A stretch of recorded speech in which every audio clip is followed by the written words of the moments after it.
Soy David Naredovia y tengo 34 años.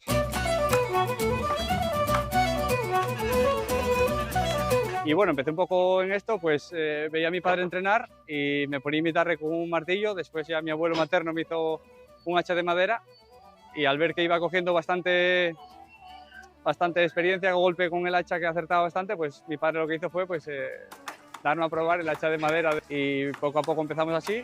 Cuando yo tenía 16 años ya podía competir en la Federación Asturiana de Deportes Tradicionales y ahora estoy compitiendo en los campeonatos de Euskadi a nivel individual con ficha federativa en Vizcaya, en la que, bueno, por suerte estoy en primera categoría, tanto en Euskadi, que es la más importante, como en Vizcaya.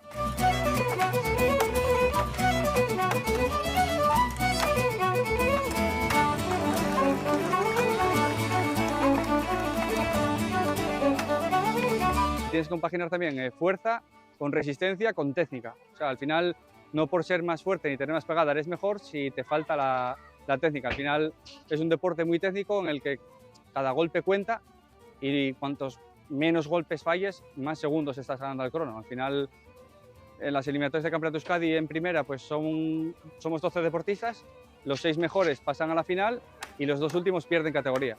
Y mi talón de Aquiles es la madera.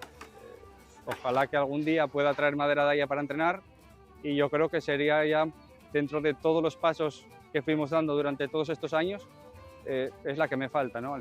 Con todos mis inconvenientes de kilómetros, más no poder entrenar con las hachas de competición, más la madera, yo creo que es para estar más orgulloso.